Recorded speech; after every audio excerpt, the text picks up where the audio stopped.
Well, good morning, St. Philip's family, and a blessed Tuesday after Pentecost to you. Today, in our reflections on the Psalter, I want to come back to the theme of cultivating a heart of worship. And as we said before, we cultivate hearts of worship by getting to know something about the object of our worship. So, what we want to do in order to cultivate worship in our hearts is to study who God is, what He's like, because that's what will fuel our worship. Now, if you were to write a book on the doctrine of God or all that the Bible teaches about who God is or the attributes of God, you're going to notice something pretty quickly. Do you know what you'll discover? You'll discover that more than 50% of your entire book will come from the book of Psalms, because most of the texts about the attributes of God are found in the Psalms. And that makes a lot of sense because the book of Psalms has been a songbook for worship used by both Israelites and Christians for millennia. And what we find in these inspired songs is that true worship is always fueled by God-centeredness. It's not about me or my tastes in worship style. It is about God. So you can see why it's so important for us to learn about who the true God is, so that we're not worshiping a God made by the culture of our own day, or even worse, made in our own image, by our own imagination. Well, let's learn something new about who God is today. So far we've looked at the beauty of God and the infinitude of God, but today I'd like to just briefly look at the omnipotence of God. And we're in Psalm 135, verse 5 and 6, and I'll go ahead and read it. For I know that the Lord is great, and that our Lord is above all gods. Whatever the Lord pleases, He does, in heaven and on earth, in the seas and all deeps. Whatever the Lord pleases, He does. Now, this describes a God who possesses unlimited power, a God who does whatever He wants. And because he is unlimited in power, there's no such thing as hard work for God. Creating the entire universe is as easy as making a small insect because of His infinite power. For whatever the Lord pleases, He does, says verse 5. Now, it's important here to remind ourselves that God's omnipotent power is always exercised according to His nature.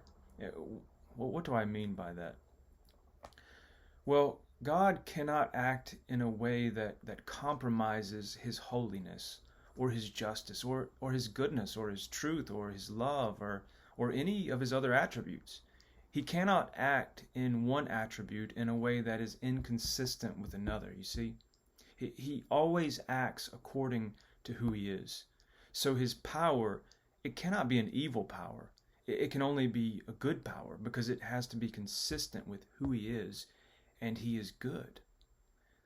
Now, here it may be helpful to highlight a helpful distinction when thinking about God's power. Theologians will typically distinguish between God's absolute power and His ordained power. So first, what do I mean by His absolute power? God's absolute power refers to what God may possibly do, but does not actually do. He could possibly create billions and billions of worlds of living creatures without deciding to actually do it. Sometimes the Bible mentions God's absolute power.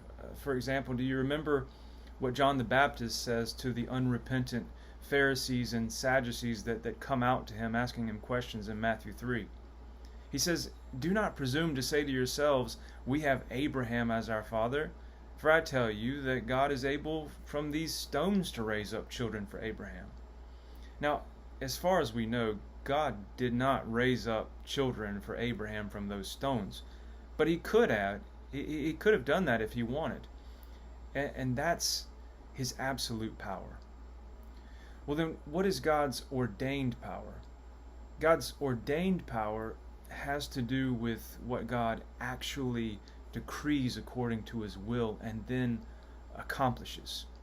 All the promises that God gives us in the scriptures of what he will do in our world have to do with his ordained power.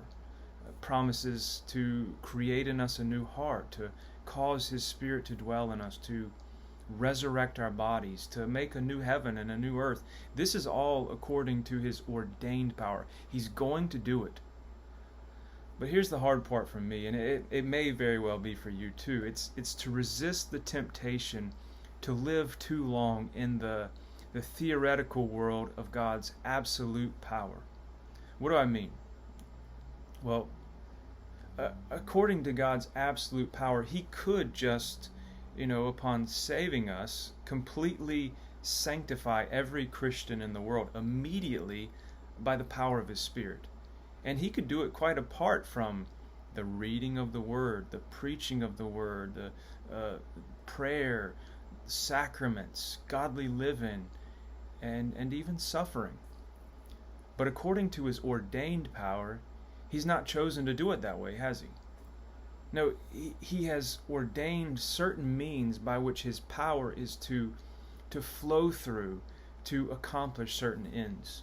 The power comes from God, but he works it to us through certain means. Remember what Paul says in Romans 1:16? He says, "For I am not ashamed of the gospel, for it is the power of God for salvation to everyone who believes." The gospel, the proclaimed gospel, is the power of God for salvation. You want to experience the power of salvation? Paul says, hear the gospel and believe. It's God's ordained means to administer the omnipotent power of his salvation to you. It's the same with prayer. God has ordained that prayer should accomplish certain ends in your life and in the world. Matthew 7 and James 1 both say that if we do not pray, we will not receive. And true, God could accomplish all that he wants to accomplish in this world without the prayers of his people. But he's not ordained it to work that way. He has ordained his power to work in our lives, in our families' lives, and in the world around us through the prayers of his people.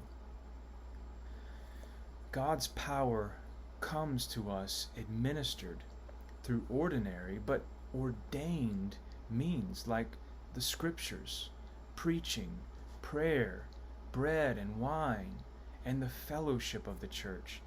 That's where God has instilled his power. And my prayer for you today is that you would renew your trust in your omnipotent God and then avail yourselves anew to the ordinary means by which he has ordained his omnipotent power to sanctify you